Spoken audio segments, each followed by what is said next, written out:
Get ready, everyone. We are about to start another QCTV episode.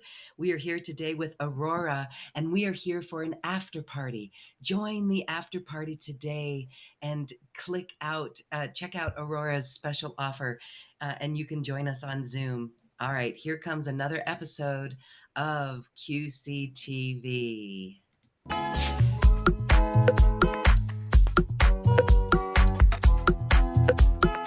Welcome to another Quantum Conversation, brought to you by acoustichealth.com. I'm Loren Gailey, and I invite you to sit back as we enter the quantum realm, that space of the greater part of you. It is your connection to infinite possibilities, infinite potential, and infinite mastery. Welcome, welcome, welcome. This is QCTV, Quantum Conversations Television. I'm Loren Gailey. Today we are here with the Galactic Walk-In, Aurora, who is here to share on the current energies. We are in the 12-12-12 gateway. It is 9 years after or 7 years actually, after the 12-12-12 gateway of 2012. And this feels like a completion. We're going to talk all about that with Aurora. Hi, Aurora. Welcome. Thank you so much. Thank you so much for having me back. It's great to be here. It is so awesome to be here with you. You are absolutely amazing. For those who are not familiar, you are a galactic walk-in, and you've shared your story in a previous quantum conversation with us that is available in the archives at Quantum Conversations, acoustichealth.com. But I would like for you to share on the current energies. We can go deeper into your galactic story, but welcome to this gateway. Oh my goodness, this feels so divine and pristine.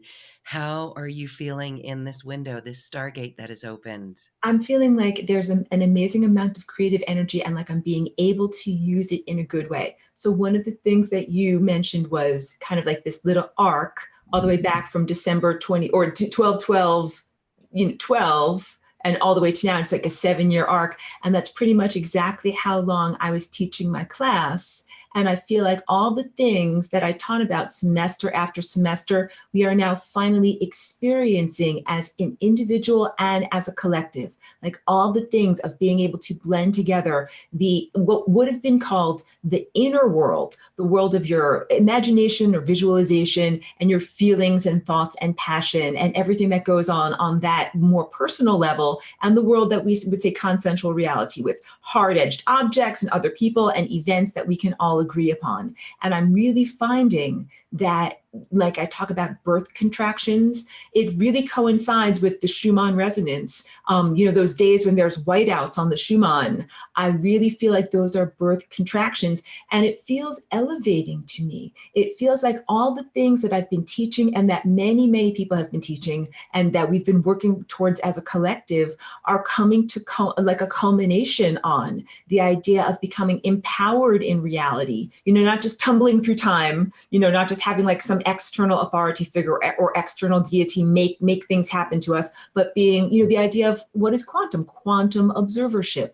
the idea that each one of us, by being embedded in reality, is like a painter painting reality. You're making the world around you, and that we are empowered in that knowledge, and that this is it's not just an individual person coming to, awakening to their power on this, that when many of us do this, this is the revolution. And I'm not talking about any kind of violent revolution. Like, I'm always very, very clear on that one. I'm not about any kind of projectile weapons, nothing like that. This is more about how transformative it is when each person understands how much they are creating reality, and then becomes even better off, a virtuoso of creating reality, not just like, oh, hey, I'm making stuff happen, but being able to make the things that you want happen and the type of things you want happen. And then this can be a comfortable, fun, enjoyable reality that's like a collective art project instead of a grim death march, I love what you said there about the Schumann resonance. Whenever we see that spike out, Yeah. what's happening there? It's going well beyond the measurement of that Schumann resonance. I mean, it's spiking even into the 90s and the hundreds, right? And so Birthing codes. Talk more about that. So what in my, I'll just say in my personal experience of on those days when there are those real whiteouts, I feel an enormous amount of what I would just say is healing life force energy coming into me. And it's literally been helping to transform my body. So a little bit of the journey of being a walk-in into this body, like there was a real metabolic death and there was a lot of like brain damage or neurological damage as an artifact of what caused that death. And I've been dealing with that for many years. And as these really intense energies have been coming through, I've been finding that I've been able to heal on profound levels and overcome some of these neurological difficulties. Yeah, it's something I've been working for a long time. So it's and it's not a surprise is what I'm trying to say. It's a confirmation. It's like when you hold forth, like knowing that this is a possibility, and then you actually see it becoming a possibility, it's a confirmation. And I say this in order to encourage other people to, let's say, like take advantage of the opportunity right now that these energies are coming in, to use it in order to, let's say, heal or transcend old traumas and write a new blueprint for what your body can be shaped like. That's the basis of what I've been doing. And it's very exhausting also. I will say to anyone who's feeling like if they need to take extra rest or go to bed very early, I've had to do that a lot and it's super out of character for me. But I find like the active part of my day is super active and doing lots and lots of, intense healing work. And then sometimes I might be very tired at 7:30 and just have to go to sleep. So I would encourage everyone to listen to their own bodies and do what they need to do. It feels very much like an endurance sport. Like you got to keep going. So take rest and take good care of yourself. Yes, absolutely. Okay, I love what you said there. Don't be too critical on ourselves when we have to check out. Sometimes we can feel a little edgy or be a little frayed by some of the energies. And so I love what you said about checking out and going to bed, even if you just read a book for a while or doing something like that, and or sleeping in. Personally, I have opted out of changing my clocks with the collective. I am going with the sun, and that feels so liberating. And I know that other people are doing that too. And it really does honor that sun within us.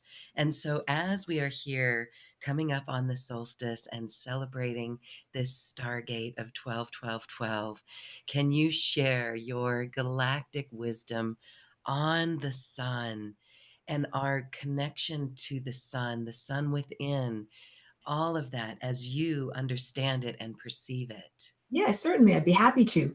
I really see the sun as being the origins of consciousness, like just the pure, raw consciousness, and also of time and possibilities and probabilities. And then we also have the earth energies or the earth containers. And that what we're experiencing in this, human form is a balance of these two different types of energies. And the revolution that we were mentioning before of consciousness, it absolutely affects our cellular structure and it also affects the planet. Like I would say, primarily, it's affecting the planet. Like I might have jumped over the fact. More stellar energies coming to our planet really affects the planet itself or herself. And then we, of course, as organisms that are outgrowth of the planet, we have to run to keep up in this marathon, which is like an energy evolution. Not the kind of evolution that might be presented in biological science, but a different type of evolution, like an energy evolution, where you have to learn new things and grow and be ready to act in new patterns. And that's what this real survival is. It's not like an old-fashioned survival of the fittest where you have to kill someone else. It's not like that. It's about, like if you were a musician, constantly being able to innovate or learn something new or jam in a new way. Because I will also admit, we're in very uncharted territories. I do not pretend to be an expert, and that's why it also felt appropriate to bring my my teaching aspect of sharing things to a close. Because I feel like it's like if you were reading a guidebook before you went to a foreign country, and then it's appropriate to be like, okay, we're going to study the language and study the customs. But when you actually go there, like put the guidebook away, it's time to really experience and let go of your expectations and really be in reality. So we're there. We're in this culminative moment that many people have been preparing for and working for. So also don't be surprised when it happens and don't think, oh my God, I'm going crazy. Like, no, you're not going crazy. Everybody is eminently sane. If you feel these feelings that might be beyond what the intellect can explain, you're not going insane or having some kind of, a wrongness. I think you're having a rightness. I think that we are feeling that realignment with what it is to be a true natural human, what it is to really be in the body. Like I've always been a proponent of the idea, it's not about escapism, like somehow leaving your body behind. It's about fixing, healing, and re-puzzle piecing what we have, like changing the puzzle pieces around of what we have into something that's much better and much greater. So I think the planet is doing that. We are doing that. And all of this energy, it's initiated by the sun, but it's also initiated by us on Earth. So it's like music reflecting back and forth. So we take in tons and tons and tons of that energy. And then that Earth, that Schumann resonance, I think we're reflecting it back. And we humans have a lot, and other organisms here on Earth, we have a lot to say, like we're musicians in the band. We're not just, passengers along for the ride. If I can emphasize one point, it's that we are like responsible and we make music and we can make this music very beautiful. It's the music of reality or the symphony of life. So that's it. We're learning how to use our DNA and use our mind and use our willpower to create a more beautiful reality. And that's what I would say is coming out of the previous chapter of human history, where humanity was not as empowered, experienced a great deal of suffering as a result of disempowerment, and didn't know about, let's say, the dormant superpowers, the dormant powers to create reality in a better and more direct way. And so now that these powers are more available and active for humans, and for other organisms too, because I see it happening, this like push towards freedom in other organisms. Like I see it in dogs and cats and horses, a sense of elevated consciousness that it's culminating in telepathy, where it is a direct mind-to-mind contact, but none of it has to do with technology. So that's another big emphasis. The more light that I feel coming in from the sun and the entire network of stars, the more that I feel that technology becomes a vestigial thing that can shrivel up and kind of go, it becomes irrelevant, like something that we don't need anymore, because the natural ability of your body, and when I say your body, I mean like your entire energy system, everything, including your non-physical body, all of that is way more advanced than any kind of microchip technology. That becomes very, looks like Tinker Toys and is not very impressive when you actually have your own, amazing architecture activated. And so it's really been a question of getting enough light. You get enough light to come through all of that architecture, everything comes online, and then all of a sudden you realize, like, I don't need to have a cell phone to call people. I can call people with my mind. And there's all sorts of other things that we have to learn, like how to be respectful of other people's minds and boundaries on a different level. Like that's all part of the journey of growing into this level of greater levels of interconnection.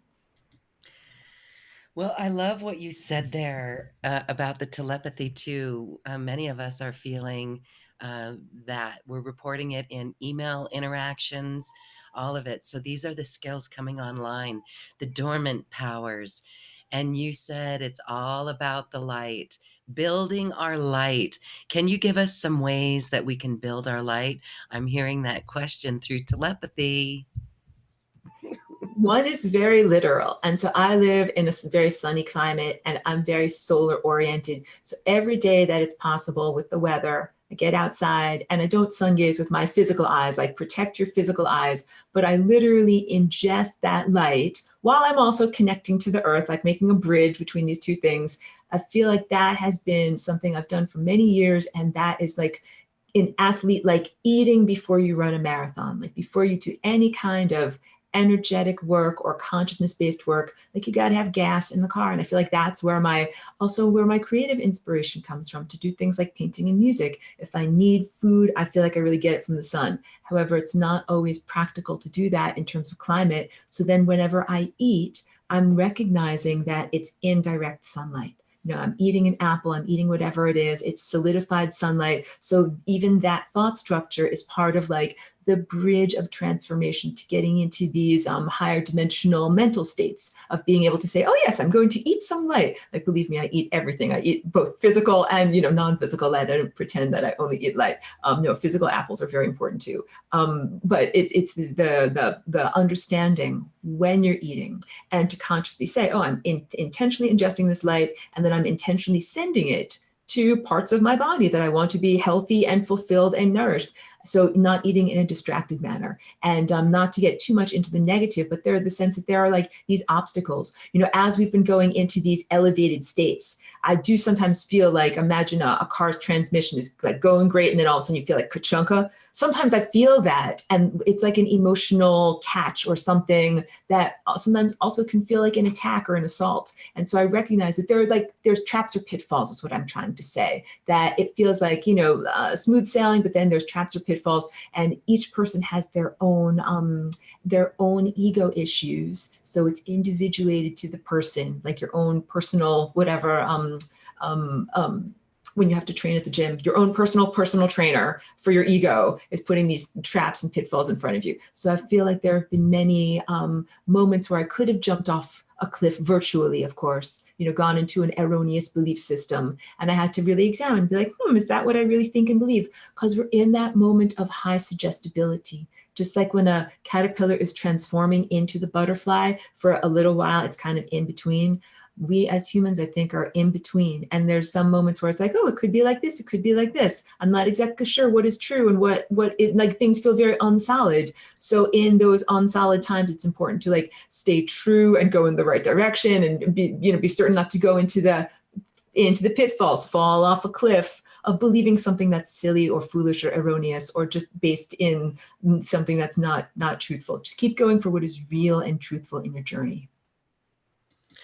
Yeah, that's a good one, just to keep solid and trust in it. So many times we put more weight behind our worries and our doubts than this truth that you're talking about. Okay, you are amazing. I want to go back to talking about this energy evolution that's going on. Yeah. We are constantly innovating, and so that's important for us. Here we are ahead of 2020, and so, as we constantly innovate and do things new, that really is the new operating system. But yet, that is probably one of the most challenging things for people to like. There's doubt. Like, am I doing this right? Am I moving in this right direction? So, what can you say for those to really tune into the inner compass so well that there is no doubt that everything that we do, just in the smallest of steps, is the change that we're looking for, the innovation that we're looking for? Really good question. I have found that first I have the experience, and then my intellect catches up with the fact that I just had the inexplicable experience of whatever has just happened. So it could be something from body healing or transformation to amazing synchronicities to seemingly inexplicable events or things that might seem impossible. And I used to experience them just very sporadically. And just like birth contractions, they happen now closer together and more regularly, and almost like you kind of expect them.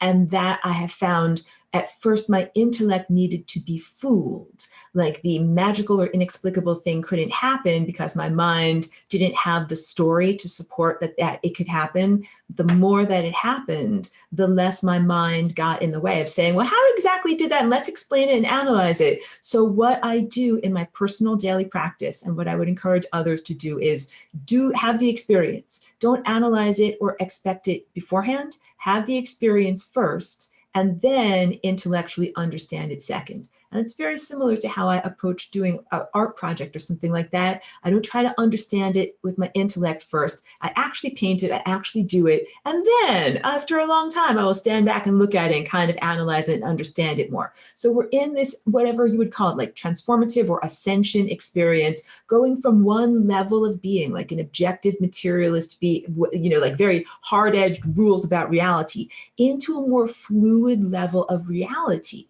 And what are the rules to be able to do that? How do we explore the new definition of what is real? So to me, it's not something that I can pre-expect with my intellect, or that I can even perceive or analyze with my intellect. It's something to be explored. Like my feet need to dance, my body needs to do stuff, I need to actually make the paintings. And then by doing these things, my intellect comes to understand. So you don't have to understand everything to do it. Do the stuff first and then understand it second, because we're in an ununderstandable realm. Things do not make sense to the intellect. So don't try to understand it in that way.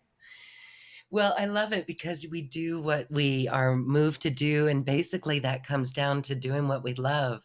So you love to dance, you got to move that way, right? And so that really is the new operating system due to just find and do what we love every day. And that just creates this bubble, this energy, this resonance that brings us great manifestation. But you are the one that knows this so well. So let's talk a little bit about the Flying Rainbow Lasagna. This is a tool. I'm so glad we're on video because here Exactly, we we are. got it. And you know what? Your artwork in the background is your art, and this is your understanding of how it works and how the universe works and the torus field and all of it. And look at your shirt. I have to just say your shirt. Now, is that Thank you. your artwork or? Thank you so much. It's actually it's a new design that I just did. So I take images of the paintings and then I design them into fabrics, and then I have a whole, I don't do the sewing myself, but I have like a whole little shop that puts it together. So yeah, I'm very happy to make it something that's like wearable art, you know, so you can have it in your space and look at it and have it be a part of you. And I wear it walking down the street all the time, and it gives me an opportunity to talk about wild concepts to anybody that I might run into in any casual conversation. Okay, my next question is, do you have those available for purchase? Oh, Because people would love to buy those. yes, of course. Thank you so much for asking. Yeah, all of them are on my Etsy shop. So that's probably the easiest way to find all of my things. I have some that are one size fits all, like scarves or something like that. And then I have things like shirts and dresses. So I have a little something for everyone. Yeah.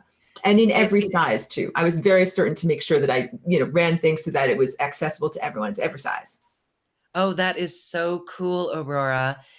And because what we're going to learn about this, it really is frequency clothing, Good, right? good, good, good. Yes. Good. Completely, completely. The idea is to be inspired, like wearing these patterns and being surrounded by it in your environment is very uplifting. So here in my studio, I feel lucky. It's why I paint these paintings. I'm like, I would like to create these, little slices of harmonic perfection and then surround myself with it. And I figure other people would like to have the same experience too. But, it takes a long time to paint a painting. It's just not practical to have originals everywhere. So how can I make it more accessible to people? How can it be more in the world? That's it. So through this is how I've been sharing it for a long time. So yeah, thank you so much. Thank you.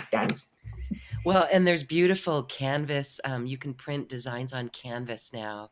Really easy to get those out to the world. And so I just love the tools. And so I just had to mention that. Thank you so So much. that's innovation, right? That is one of the good things of the digital world. Like, although there are negatives and things that take us away from nature and our true natural form, on the other hand, digital things allow us to do fun things like being able to have, whatever Wear your artwork. dresses and art. Exactly. Things that wouldn't have been possible unless you painted everything by hand, which would have taken several decades in order to create things. I always refer to this internet age and the digital age as the Aquarian age, right? I mean, we can see it as watch out, we don't need it, but yet it is the Aquarian age because it brings us together in such a way. And now I work a lot with plant music. I mean, look at the image behind me on the green screen. We can feel the image of that. But when we can feel the sound of plants making music, that is so great. And that's another Aquarian age digital world. So it really is beautiful, it really is. And It's a what bright side behind it.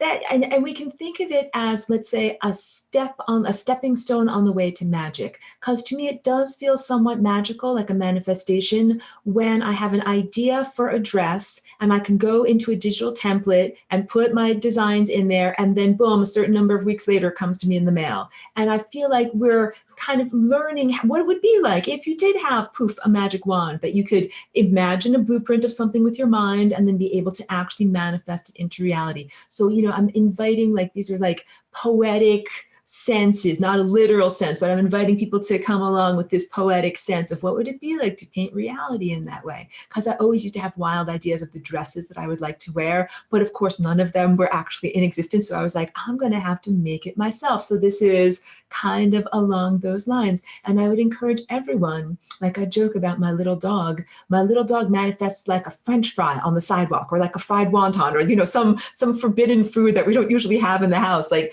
in creating reality, we get to imagine our greatest desires, which for my dog is, junk food. But for me, it might be brightly colored dresses that are, just like my artwork. And for each person, it's unique. So I would encourage each person to really imagine and, bring to life their own fried wonton. I love that. That's so beautiful. And it gives us such hope, and the creativity is there. And so, as we move into the new energies that are coming to the planet and we try things new, just be bold and go forward. I love it. There are new tools and techniques coming out for creations of all sorts.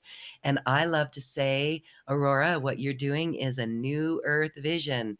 It is a new earth expression, and I love it. So, good on you. We love that. Okay. Thank you. Thank you so much. So let's talk about the Flying Rainbow Lasagna, because this might be hard, or it might be kind of kitschy for some, or it might be kind of funky. So this is literally a pattern, and you've created this beautiful piece to explain it more. So share with us about it. Absolutely. In choosing the name Flying Rainbow Lasagna, I really did not understand the cultural context. So that's why I understand for some people, even like the name might seem so lighthearted or whimsical or something like that. But it's really a profound concept. And if I start off with this shape, even though it's black, I don't have a brighter colored one. But I hope you can see pretty well if I stand to the side like this, that this is Yes. a torus or a double torus shape, and that this is what our energy body or our non-physical body structure, or the part of you that is made of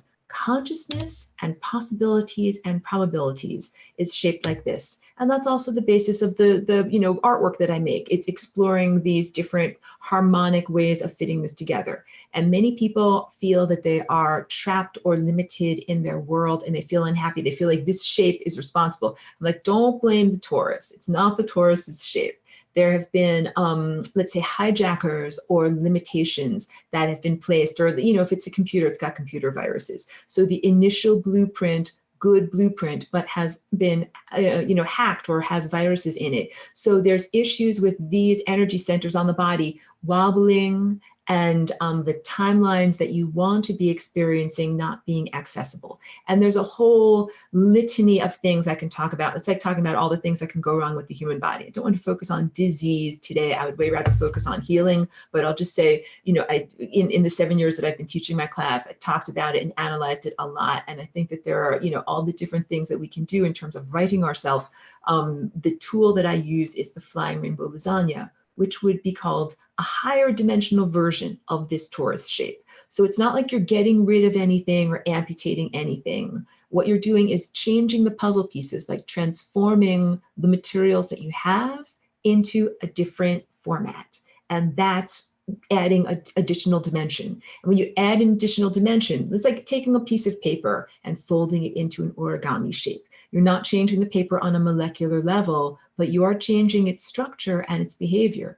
We can do this with our DNA, and that is what I teach about.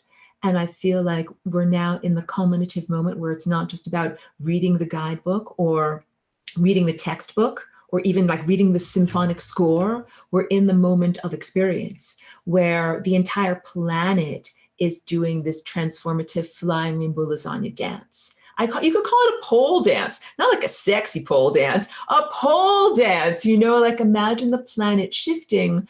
Because I think that there's this primary trauma that goes all the way back to Atlantis and the cataclysm and the initial pole shift that reduced human consciousness, that people are afraid of having the same thing happen. And so if I call it pole dancing, that it's this idea that this can be something that doesn't have to be scary or cataclysmic, although it is like revolutionary, it is transformative. Just in the little blips that I've had, like imagine just turning on a light switch on a little tiny bit and then it goes off again. In those little illuminations, I can sense how everything that you thought was relevant becomes totally irrelevant. That's what I'm talking about, like with digital things, calling people on the cell phone, so much of our life and intellect and mental energy being spent on digital stuff. When I get these little blips, I realize like, oh, we're not going to be doing very much with digital technology anymore. It just really, it's a complete redirect to our natural mind state and to our natural powers. So all of that is achieved by transforming on a genetic level. That the big story is that what we're coming out of are genetic limitations. They're not natural. They're not our true natural, format or blueprint. And what we are experiencing now is like a transformation into our true form, like a reclaiming of who and what we really are, away from the distorted version that's been pretty much all of recorded human history. So humans have calibrated to say, this is what's normal, this is what's expected. But in this moment and in this generation, we get to have a new experience or redefine literally what it is to be human. And we do that by changing our genetic behavior. And DNA is not a static thing. It is a very active thing that's always been active. And the issue is for each one of us to intentionally use its actions. It's the difference between waving your arms and legs around, in a crazy way, or dancing beautifully and being like a ballerina. So we want to learn to become ballerinas of our DNA. And that is what Flying Rainbow Lasagne is. And that is what this planetary dance or pole shift is. So it's definitely getting away from fearfulness. It's definitely getting away from the idea of like, oh, there will be tidal waves or volcanic explosions or things like that. And it's a way of getting away from the fear of the physical death of the body, because this is really about a metamorphosis of the body. It's not like leaving the body behind, like your body will fall down dead and you will fly off on beautiful angelic wings, even though it's poetic and beautiful. But what about your body? Your body is a beautiful cellular structure of alive stuff. And that stuff wants to also live and transcend and, let's say, behave in a new way. So all of this metamorphosis is about changing the cellular structure and redefining what is possible when you have a body. Like the idea that you don't have to, I call it, hit the membrane of death. Because this area over here, that's kind of like this edge, that's the edge of the structure, the edge of the vortex there, it's an actual membrane where all the timelines terminate when you get to that membrane. So if you were like driving your car and you saw, oh, exit 31, die over here, you'd be like, no, I don't want to drive to exit 31. I want to keep on the extended highway of eternity here. So if we have our higher faculties activated, if we can see in a multidimensional sense, we can sense when we are aiming ourselves towards this membrane of death and behave in a different way. And the desire to do that, it's a desire for freedom away from domestication. This is why it's pretty revolutionary, and why, let's say, the former overlords of humanity would not want humans to reach for these levels of freedom and empowerment, because it means when you can see multidimensionally, you can sense if you're going to die, you can sense what's in your future, and then you can choose like, oh no, I choose not to have that example. I have that experience. I would rather either shift my steering wheel or rewrite the possibilities of time. And Flying Rainbow Lasagne is the tool that I'm offering, that like, this is how you rewrite the possibilities of time. And although it's a literal dance that I literally do, I will emphasize that it's an internal dance, because there are some people that might have limited mobility. And even if you cannot move a body part, it does not limit you from being able to dance with your DNA. And that's the opportunity for healing or expansion that exists for everyone. As long as you have consciousness, you're here, you're alive, you have DNA, you can harness that power to dance a better reality. So it doesn't matter if you have if you have a injury, something that you cannot move, that's okay. You're dancing on a cellular level, and you're dancing on a consciousness level, and dancing on a energetic level, and having a different relationship with time. So that is empowerment. Also, when you mentioned the Aquarian age, that's like getting away from the age of Pisces, which is like having a father figure that always tells us what to do, an external authority figure that says either you're right or you're wrong, you're going to heaven, you're going to hell, or whatever that translates down to. It could be a teacher, or it could be a parent, some external authority figure that tells you what to do. But in this age of Aquarius, it is about personal responsibility. And that's achieved by being able to see and guide your own system. Like you have your own steering wheel and your own ability to perceive, and you can sense what is coming in the future. That means you're self-responsible. And so you can also, you cannot say, well, if something happened, it was someone else's fault. It was, an external God. It was destiny or something like that. There's a lot of personal responsibility. So let's take that sense of personal responsibility and magnify it to the entire planet. Because there's, I think, a lot of doom and gloom of people think the planet is going to die or Earth herself is so polluted that it is hopeless to be here. That's like if you have a body and you say, oh, the body is too sick, we can't even be in the body anymore. And I'm like, no, there's actually all of these things that we can do to heal the body, heal the individual body, to heal the planetary body. And it is about placing yourself on those timelines by, you're totally nodding, you're with me all the way. Instead of driving off of a cliff that says we all must die and the earth must die and there must be volcanoes that must explode, we can drive in a different direction that says we can heal and rectify, we can change and metamorphosize, we can rewrite the possibilities. And if there are no possibilities that you enjoy, innovate something new, that we don't have to simply accept these stories of cataclysm and destruction.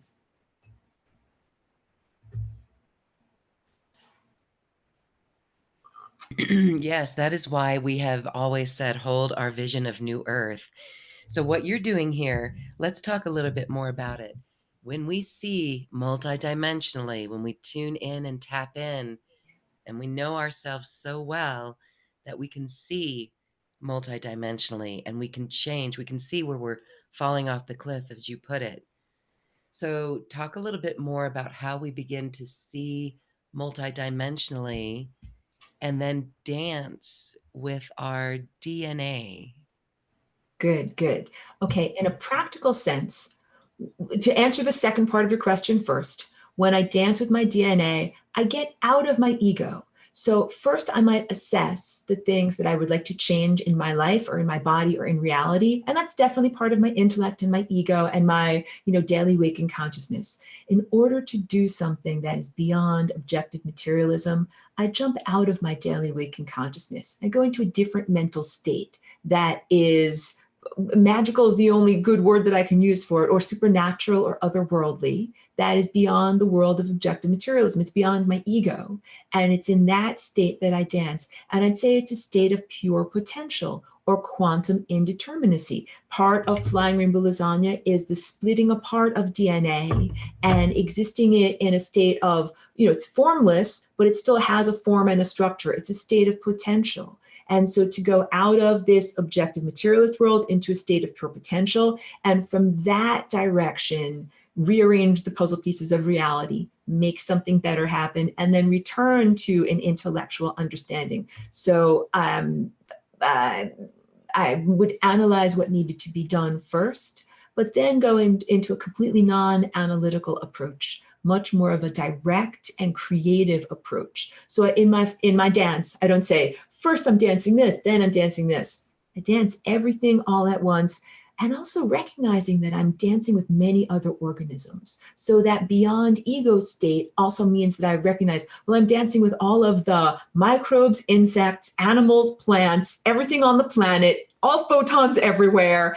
And it's not like you shrink down or whatever, you just get context of how big the band is. It's a big symphony. We're dancing with a lot of other organisms. And then there's a lot of mutual respect, because all of this, the creation of new earth, it's also creation of new everything.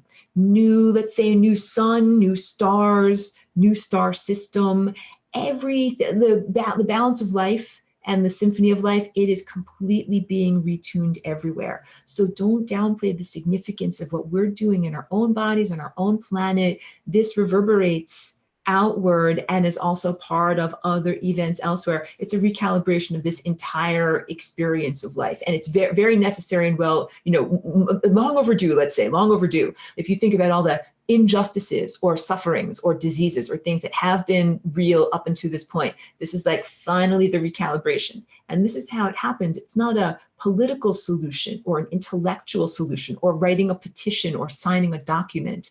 Those things are the trickle down that happen after the consciousness, time-based direct experience, energetic solution. So like if I gave a brief example, like if you had some problem with the bank or whatever, like, well, I'm well aware of all the problems that are with the bank, then I'm gonna sit down and do my dance. And in my dance, I get out of my intellect and out of my ego, and I'm in this state of pure potential. And then afterwards I return and you talk on the phone to the bank and everything smooths out the way that it's supposed to. It's that type of thing. Like you dance a new pathway, like a new neural pathway, a new pathway of reality, a new sense of possibilities, and then you experience the end result of what you have danced. So we can do that for this planet. We don't have to just accept, oh, whatever, getting charged an overdraft fee or getting a destructive nuclear war. Like we don't just have to accept these negative things of happening. We can say, we are the experiencers. We are the people making this happen. We're not just, actors on a stage or pawns on a chess pieces or minimal people. We're actually co-creators and we're making this happen. And we're supposed to use our empowerment to make something beautiful happen. And that's how New Earth or this new experience unfolds. We pave the sidewalk. As we're walking forward, we pave the sidewalk. We make it happen. All right. So as we pave that sidewalk, let's talk more about dancing with the DNA and describe for us, because I can hear people going, oh my gosh, all right. So we can do this for every aspect. We can do it for maybe our New Earth service or business solutions. We can do it for, I love how we can do it for the environment, and I just want to say that when we do this work, we will see ideas out there in the field. Like you had this design for your shirt or this desire to wear your artwork, but then you just did it and it was out there. And if you didn't do it, someone else would have done it. Maybe not with your artwork, but this is what I'm saying about how it all changes and shifts. So with this noted, can you share one way to I don't want to say manipulate. It's not manipulating, but it's dancing a new neural pathway.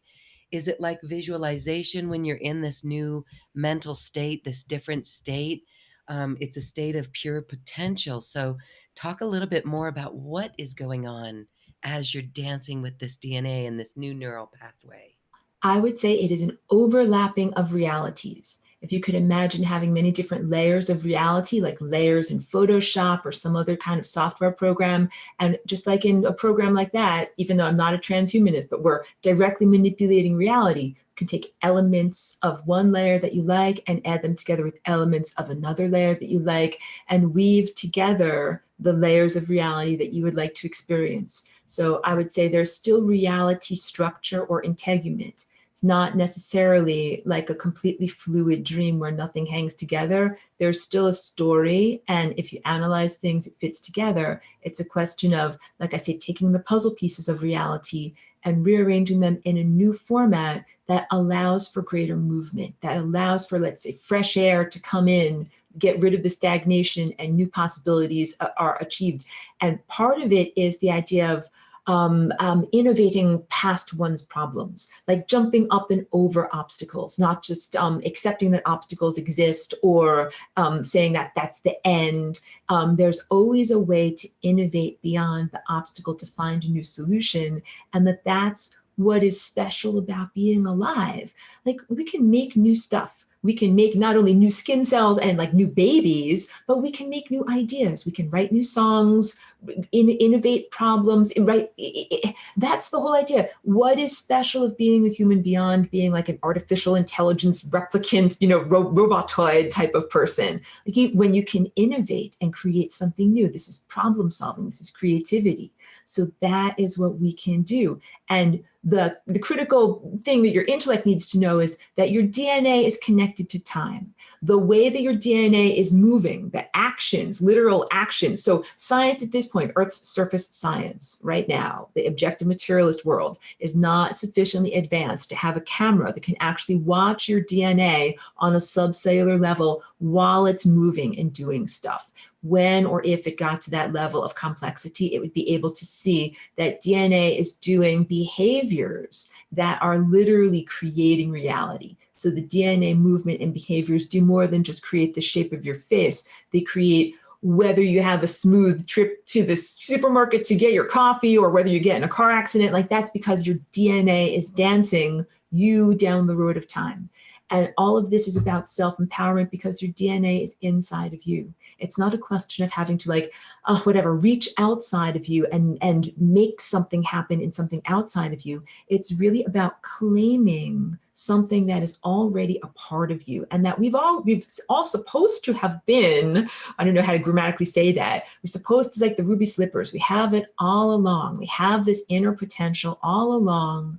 We're supposed to, as humans, always be able to draw upon this capacity to directly affect the reality that we're submerged within. It was not supposed to be some type of a thing where you come here into a human experience and then have all sorts of bad stuff happen to you and you can't do anything about it and you like kind of tumble through time and life is out of your control. Like that is not what it was supposed to be. It was intended to be something more responsive to, like, imagine an art project that is responsive to the viewer, where we're the experiencer and we're walking through this beautiful created art project.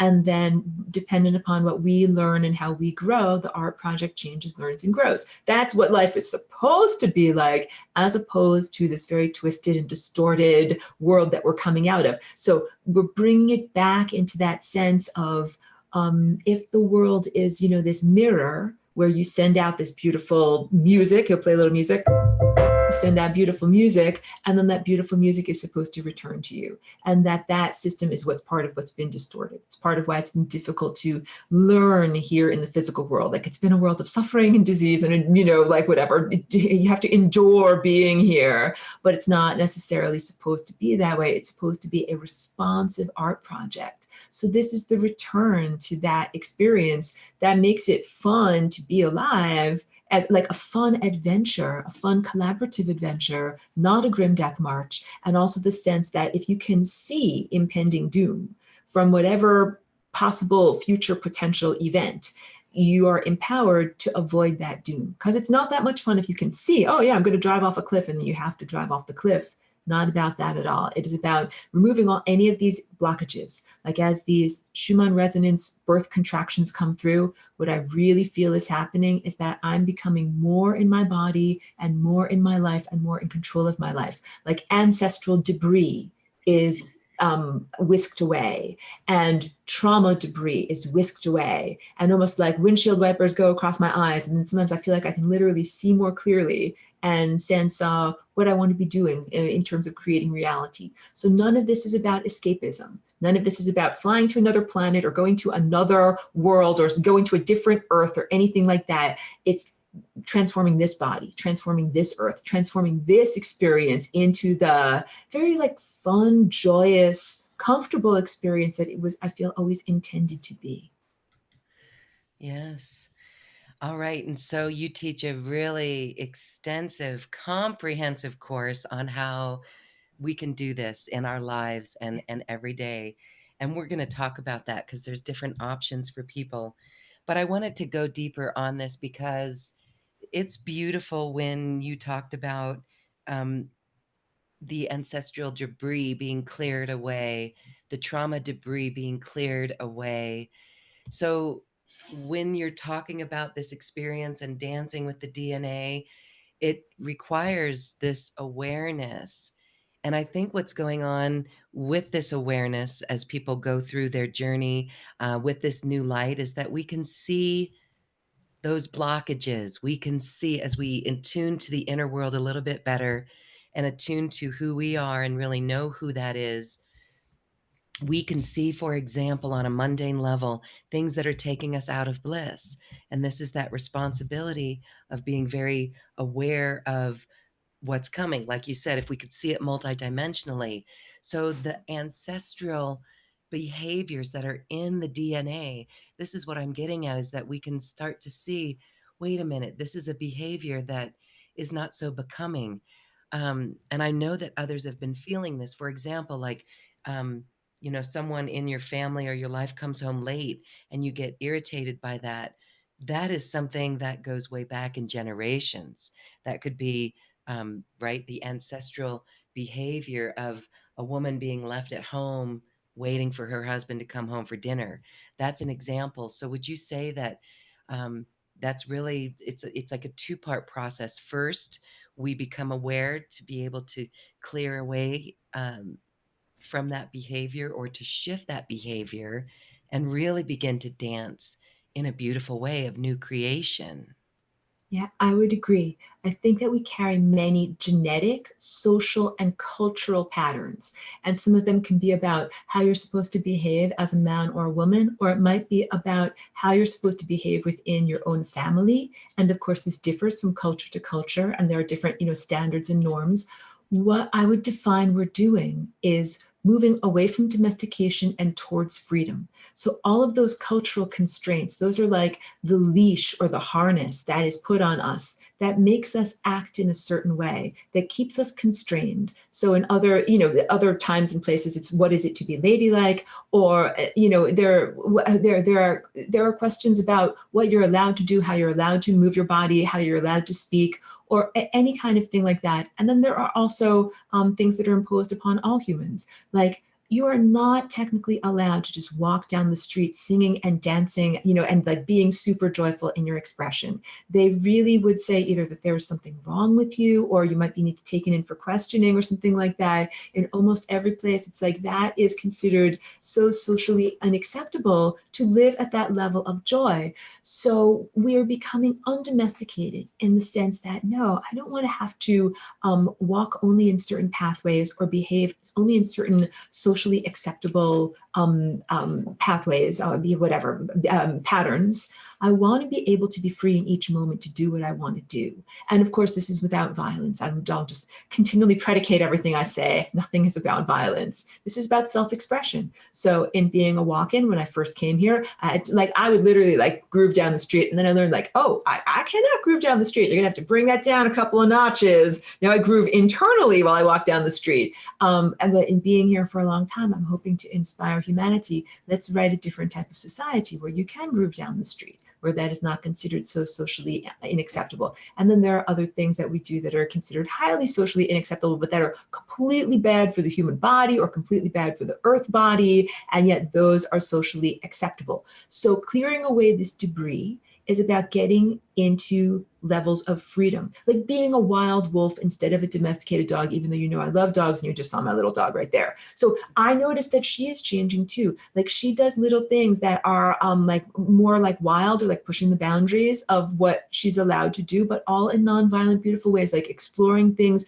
and doing things in new ways that she wants to change, and I think humanity wants to change. And this means having a different level of economy, a different level of like, how do we sustain our daily needs, different than being in a corporatocracy, different than the type of world where a boss or an external authority figure dictates where you're going to be and what time you will be there and what activities you will pursue. So gradually I've seen over the past couple of decades, in conjunction with the expansion of the digital realm, greater levels of autonomy in how humans earn their money. Like I remember when you could first work at your computer at a Starbucks. Like that was revolutionary. It was like not just sitting at a desk in an office. You can work at a coffee shop. That was amazing. Even though now I think people think their work is too invasive and it's working all the time. But at a certain moment, that was a level of freedom. So the idea is that if you can direct your own time and you can like be your own whatever taskmaster, that it can be more enjoyable to do this.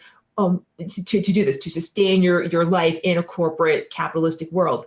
I think we as humans want to reevaluate if that's how we want to spend our activity, because so much of money generating activities are worthless activities. Like they're inherently worthless, but they generate a money. So then the domesticated human will perform those tasks. But it's just like the dogs will do anything to get a treat.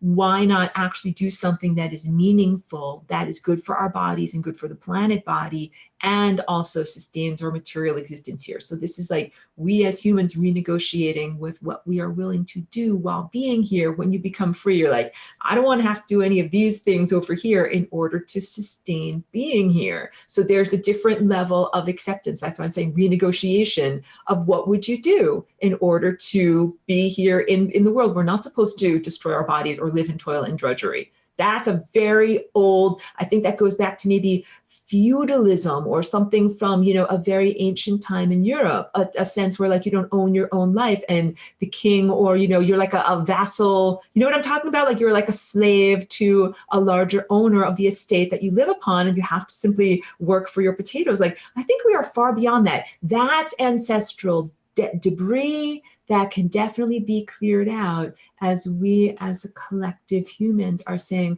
what do we want to do in order to sustain ourselves here on the planet? Oh, that's so beautiful. And it's such a deep journey within when we go and answer that question for each of our own lives. And I just have to mention that, yes, the digital age, oh my gosh, I come from television news, and that whole industry has totally opened up and changed from the days where you had to be in the union to touch a television camera. And now everyone can go and start with, an iPhone. You can go and start your own YouTube channel, which it's beautiful. Which it's beautiful. And again, let's keep it of the higher vibration and the higher light, non-violent in any way. So it's really exciting. And right. And so you can go to a clothing company and get your artwork made. It is really amazing. The fact that we can work from home, the fact that we have webinars that allow us to meet with like-hearted people all over the planet. These are indicators that I just find so promising. And again, it is a balance between the inner technology that we have, bringing forth this inner wisdom and using it with the technology in a balance to do good for our planet. I absolutely love that. Thank you so much for sharing it. And it brings to mind the work that we can do with this tool that you've expressed, the way that we can work in our neighborhoods and always keep a focus on the positive, the potential, rather than getting caught up in some of the problems, no matter what they are. For example, there's environmental things in my community, and I would love to do that dance. For example, I'll say it, fracking. It doesn't make me feel good in the body. And so, for an example, can you share how we would do a Good. dance? Because there's something inside that's very painful. And Mm-hmm. so it's actually dancing with this pain, right? Absolutely. So I would say one of the things why I'm happy to encourage everyone to learn how to master this Flying Rainbow Lasagna technique is that there's a lot of problems. There's a lot of muddy footprints. Me with one bucket and a mop, I can only clean up the radius around me. And there's so much that I am ignorant of in terms of what needs to be fixed and healed. So each person, like your heart really tells you, like what needs to be fixed, what needs to be transformed, metamorphosized, what is not going right in the body and in the larger body. So fracking is a great example because it's literally like an assault on the ley lines or the energy meridians of the planet. It's not just stupid cracking of rocks, but it does produce a lot of pollution in terms of the water and the water table. That's visible to like a scientific mind. It's also about changing and shifting energy patterns in very negative ways. So I would say that there's different realities. If I held up my hand, like there's various different parallel timelines, what you could do is Flying Rainbow Lasagna with elements of a neighboring timeline where there are solutions or an end to this fracking that is so bad for the planet. So there's like parallel realities or different layers. And you can say, let's temporarily hop into a different layer, take some of the solutions or blueprints or structures of what's going on in that reality and apply it over here. So the problem over here might be like, I have a virus and I need to get well. I don't have the antibody. I will jump onto this other timeline, see what is there, take the antibody. So it could be a new technique. It could be a new legal technique. It could be a new process or something. What would close down fracking? What would end it? What would be the solution? So there's that parallel timeline that you could use it. There's also future timeline where you could say, I'm going to Flying Rainbow Lasagna or oscillate with a version of my future self or a version of future reality where fracking has been resolved, where the issue and the assault on the earth has been resolved. And I'm going to take those inspirations and those blueprints and come back here in this time. And then here's the big one, actually plant those seeds, actually make it happen in reality. So this dance, it's Take action. not only a mere abstraction, big emphasis there. There's an abstract element to it, and then there's a very real manifestation experience element to it. Just like in music, first you write little black dots on a staff, that's like the potential for music. Then you actually play the music. So all of these ideas and blueprints that you write about or dance about in the realm of pure potential, you then live, like you live your magical spell. You don't just write it on a piece of paper, you live it as the magical truth of that. So that is what it is with healing of your personal body, with healing of human society, all the things that you know of in your personal neighborhood that are going wrong. Those are the things that you can Flying Rainbow Lasagna with, like it's a verb. You can like dance with those better realities. You can dance a better reality into existence. And let's say if you hear about someone's personal difficulty, like they're having a surgery or something's going wrong in their life, you can Flying Rainbow Lasagna with a version of reality where they have a successful surgery or where they transcend their illness or where their finances turn around. It's not an empty sense of like, oh, I pray for things to get better for you or I send you good wishes. Like those things are nice. This is a very active, very effective way of using all of those inner passions. Like when you pray or when you send thoughts and good wishes to people, you have kind of an amorphous sense of using your energy. This is a very focused way of using your energy to actually affect reality. And it's a sense of like adulthood or maturity, let's say moving into greater levels of maturity. Like when you're a little kid, you're like, something's clearly wrong, but I don't know what to do. Like I'm just a little kid. But then when you get to be older, you're like, wait, I'm an adult and I can drive a car and I can actually do things. So learning about chakras, learning about multidimensional structure, learning to see and act in this way, it's like reaching greater levels of maturity where you're like, well, I don't just have to notice that there's things that are wrong. There's juice spilled on the floor. Let's actually get the mop and clean it up. And that's being a mature adult. Yes. I love that. All right. So that's a quick example of tapping into a parallel or a future timeline and bringing back solutions, taking action in whatever, according to that manifesto, right? So just taking action in whatever way. Synchronicities will line up, connections will line up, ideas and inspiration will come in.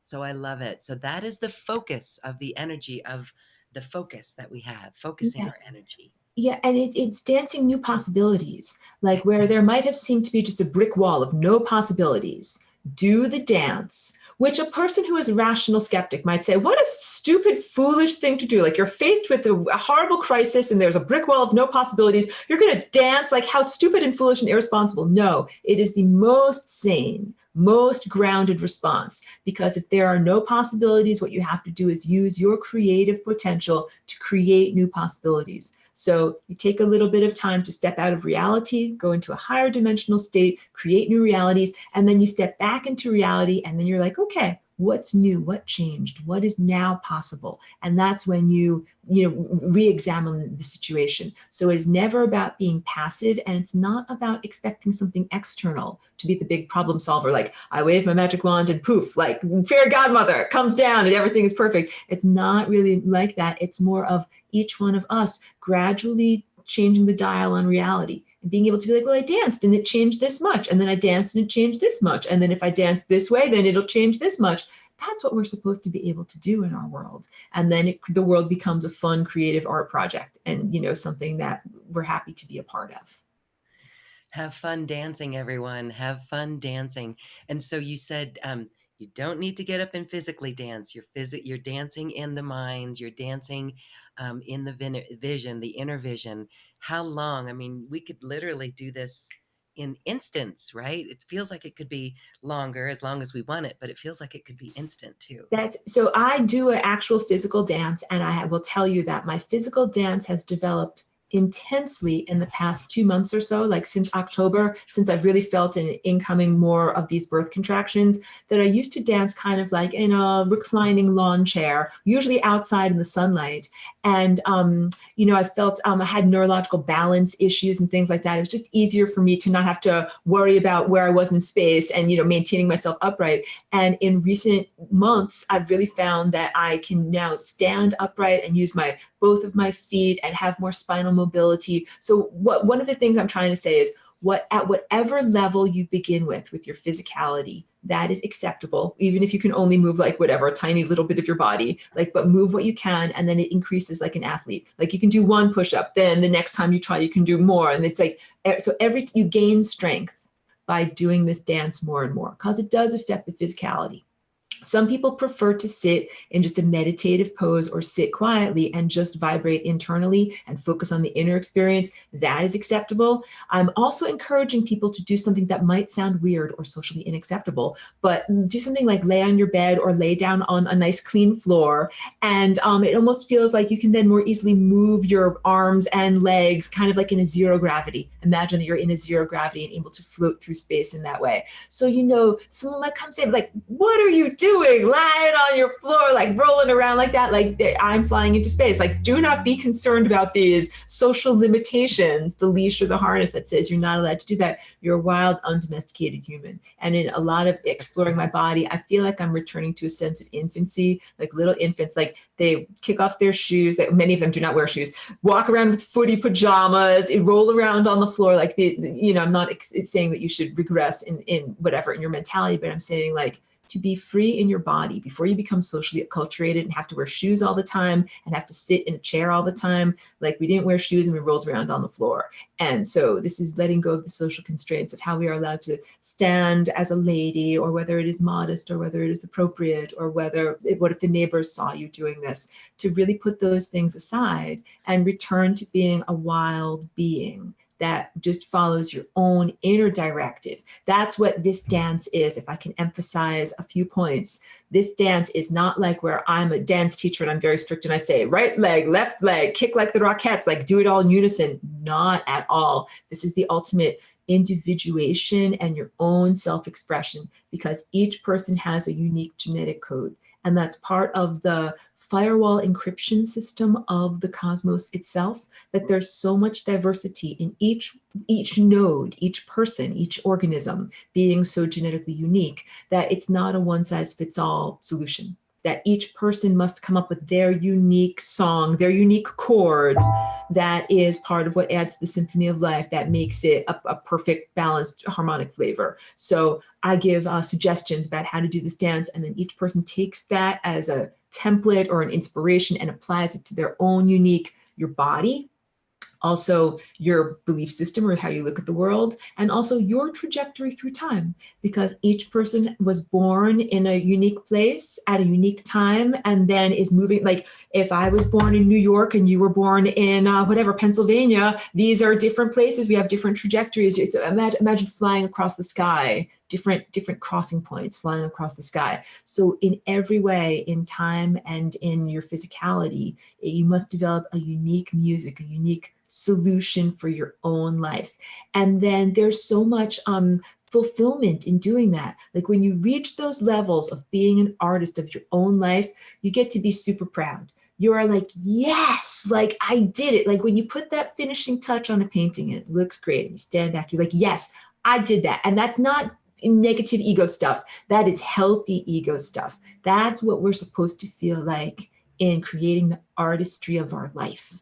Like the artistry of your body, how we've moved through time in a physical vessel, how we have interacted with other organisms here, the things that we did and said and how we affected other people, and the footprints that you leave behind, like the reverberations that you leave behind. We're supposed to be able to like scale a mountain peak and then look back over our shoulder and be like, yes, like I did all of those footsteps, I did all of those things, and to be like proud to have reached that pinnacle. So that is good. That is being proud of the artwork of your life. And similarly, if you look at the painting of your life and you're like, well, this part works, this part over here needs a lot of help, like that's being an artist too. It's a work in progress. In my body, if I say this part works great, this part over here needs a little bit of work, that is also loving. Like I say, I'm still here, I'm still creating the artwork. So that is what I put my creative artistry into. Ameliorating the parts that you recognize in an artist, what things need more, what parts need more work, you know what I'm talking about. Oh my gosh. So enjoy bringing the love into the artistry of your life. It is your creation, and this has been so empowering. I hope everyone is feeling this and feeling inspired and ready to dance with their DNA. Oh my gosh. All right. I want to share about a special QCTV after party. We're going to be on Zoom here in a few minutes. We're going to say goodbye, but this is a great space for uh, everyone to join us and ask a question to beautiful Aurora. This is also available. A ticket to the after party is available in Aurora's special offer. I want to first talk about the special offer from Aurora. This is her training. This is actually a giant culmination of her entire training system on this artistry of life, on the Flying Rainbow Lasagna. And it involves a couple of things. There's what we're going to call the full spectrum human course. Those are the lessons. But we've also done a weekend intensive, which has now been turned into videos on demand that people can watch at their own time in their own time frame. So there's no limit to that. But Aurora, this is something special that people can enjoy in different levels. But this is really the pinnacle of your teachings. Yeah, I would say the weekend intensive is a very good entry point for anyone who found what I've spoken about here to be intriguing, but it's kind of like you're the first time you've ever heard an electric guitar played and you're like, I want to know more, but like, I don't know where to even begin. Weekend intensive is good. And then if you wanted to delve further, you could take the entire class. And, I've culminated, I've finished the teaching cycle, like this semester is over and I'm presenting information in a different way now. What I have available are playlists of the lectures that I did over the past like 5 or 6 semesters. So those are all organized, and I make sure to give those to anybody who signs on, who's completely new, like I'm trying to say. And that way, yeah, you can teach yourself at your own pace. And the new things that I'm doing are more, they are less of a scholarly presentation and more art and music and consciousness based. So I actually have a couple of other video series that I'm working on. One is called Conversations with the Walk-In. That's more about, the world where I come from and, the higher dimensional realm. And I also have a series about actual painting and music, like actual creative artistry. So I'm trying to say what we've been learning about over many semesters, I now also share in some other just pure creative ways and not necessarily so scholarly. Mm-hmm. Yes. Well, I've checked out your courses and they are spectacular. And I've mentioned this before. I want to direct people to our archive of quantum conversations. Just go to our website, acoustichealth.com, and in the search box, type in Aurora, and you will get access to not only this conversation, but her first one that we did.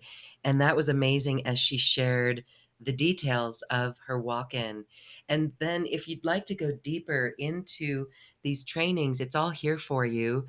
I learned such amazing things on the frequencies of the chakras. You go deep into that. You go deep into multidimensionality and everything that we've discussed here. So it's a great course for people to dive deep and awaken their inner faculties of this multidimensionality and this awareness. So I Yes. thank you for that. Okay, so we have a quick link to the special offer. It is available on this webpage. You can click the link to the special offer. The quick link is bit.ly slash Aurora offer. Bit.ly slash Aurora offer. And we're going to be spending a few minutes after our broadcast today in our Zoom room with beautiful Aurora. And you can join us if you do not feel like purchasing the special offer. It includes a ticket. You can join us bit.ly slash QCTV pass, and you can join us in our Zoom room for a nominal fee. That is available to you. We hope to see you here as we get to share our experience and we get to ask a question to Aurora. And obviously, we get to laugh as well. It is our way to hang out together and feel supported on our new earth journey together.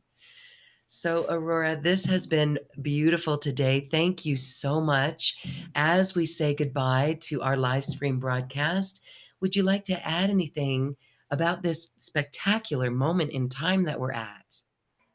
The best that I can say to everyone is I say, stay in your integrity. Like that, I think each person really knows like what you want to be doing with each moment, and to do that as much as is, practically possible, of course, but in your life, like to go onto the timelines that are in your integrity, not someone else's story for who or what you should be or what you should be experiencing.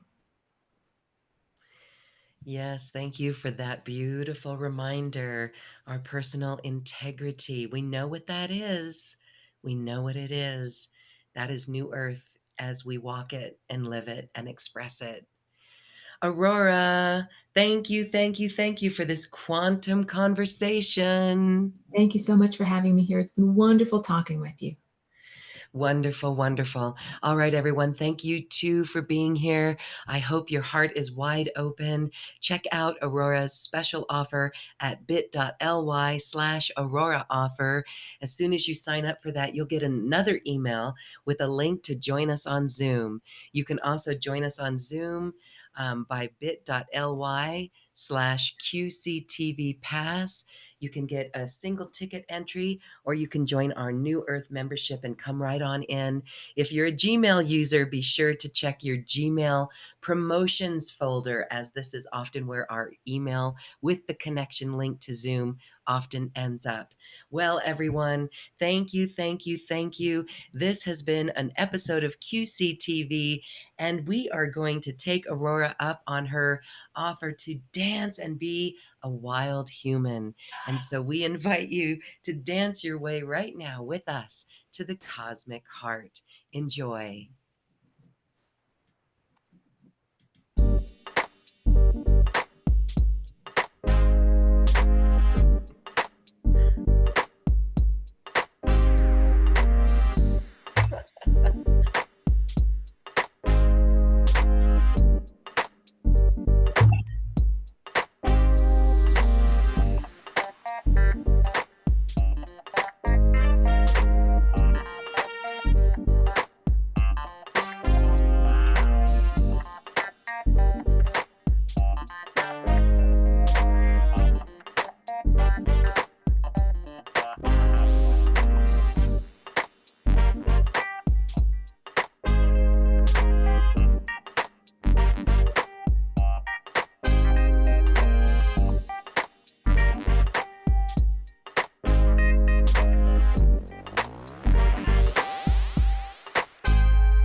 Thank you for listening to this quantum conversation, and thank you for dancing with us to the cosmic heart.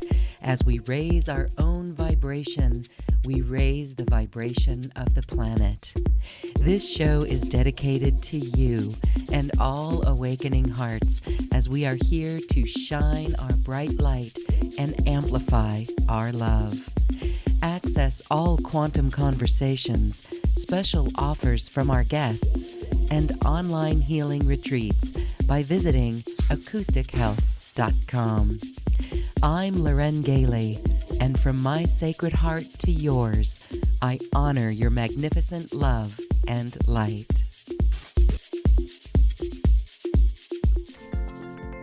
We leave you now with music from the universe. Music literally created by the universe as musical notes were assigned to mathematical equations. The result is this beautiful music available at acoustichealth.com.